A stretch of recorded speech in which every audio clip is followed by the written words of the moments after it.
साधु को जाना चाहिए ताकि हमारी परंपरा का प्रचार हो, हमारी संस्कृति का प्रचार हो। पर एक बात हमारी पक्की है, विचार भले ही नए लेकर चलते हैं, संस्कार पुराने लेकर चलते हैं। वहाँ एसपी महोदय थे तो उनसे कहा कि हमारी माता जी को अंदर आ जाने दो, उनको बुला लो। तो फिर अंदर आई माता जी, तो ग्रीन रूम जहाँ बना था वहाँ मिली तो राष्ट्रपति महोदया, हम भी थे साथ में। तो हमने माता जी को समझाया भी कि उनकी आदत है कि कोई भी प्रणाम करे तो वो सिर पे हाथ रख देती।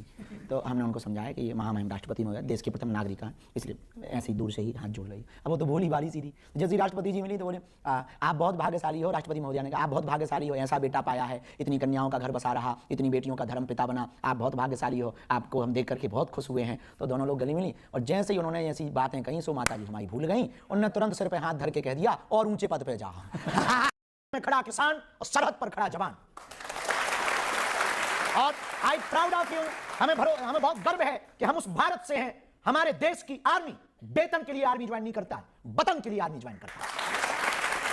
तो यदि आप पाकिस्तान छेड़ेगा तो अभी हम चुप हुए हैं क्योंकि हमने वो नारा दे रखा वसुधैव कुटुंबकम, तो चुप हैं, हम विनम्र हैं, कायर नहीं है।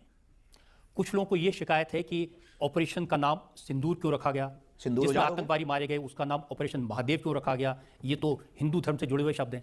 इस देश में कुछ ऐसे गधे हैं जिनको ये बड़ी प्रॉब्लम है, इनके पेट खराब रहते हैं। कभी बाबा बागेश्वर के नाम पे रहते, कभी गुच्ची चश्मा के नाम पे रहते, कभी आर्मी के नाम पे रहते, कभी ऑपरेशन सिंदूर के नाम पे, कभी ऑपरेशन महादेव के नाम पे। उन्होंने सिंदूर उजाड़ा, अपन ने सिंदूर ऑपरेशन नाम दिया। कोई गलत बात। इस देश में पहले पढ़ाया जाता था गा से गणेश। कुछ लोगों का पेट दर्द हुआ, बोले ये सांप्रदायिकता है, गा से गधा पढ़ाओ। अब गा से गणेश पढ़ाने की बजाय गधा पढ़ा रहे हैं तो बच्चे भी गधे ही कुछ हो रहे हैं। जो गा से गधा पढ़ रहे हैं ये वही कह रहे हैं ऑपरेशन सिंदूर नाम ना रखो। तो हमने ये तो समझ लिया है कि ये कुछ लोगों का पेट दर्द है, ऐसे लोगों को बहुत ही जल्दी लाहौर शिफ्ट हो जाना चाहिए।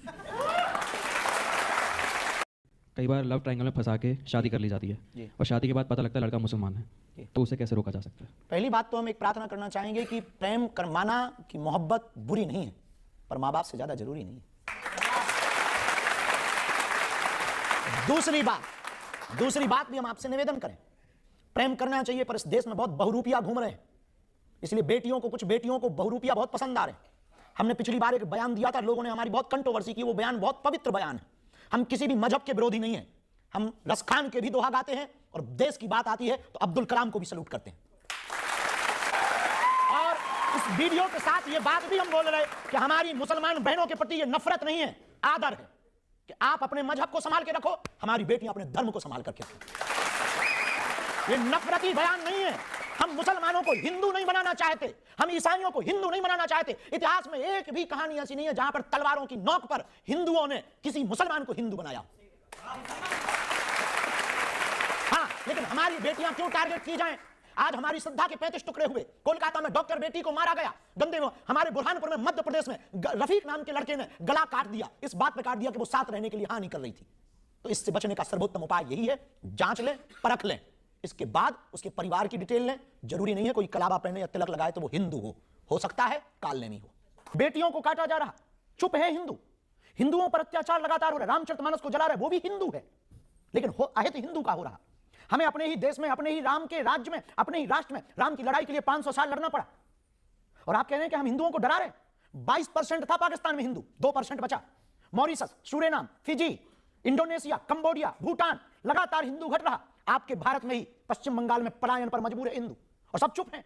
आपके भारत में ही मेघालय, त्रिपुरा, असम, मणिपुर 96 से जल रहा है। 96 से हिंदुओं की हालत बदतर है। और प्रतिक्रिया प्रस्तुत करते हैं तो आपको कभी आज तक डर नहीं लगा? किसी के बाप से नहीं। पूछो क्यों? बार बार मरना नहीं है, एक बार बचना नहीं। पूछो क्यों? देश यदि लुटेगा, बर्बाद होगा। जब कभी पूछा जाएगा कि देश लुट रहा था तब तुम क्या कर रहे थे, तो हम बेबाकी के साथ कह रहे थे कि हम तो लड़ रहे थे, बाकी कायर निकले। और लास्ट पूछो क्यों? हमें तुम्हारे जैसे नौजवानों पर भरोसा है, इस देश के हिंदुओं पर भरोसा है, इस देश के कानून पर भरोसा है, इस देश के संविधान पर भरोसा है और अपने बजरंग बली पर हमें भरोसा है।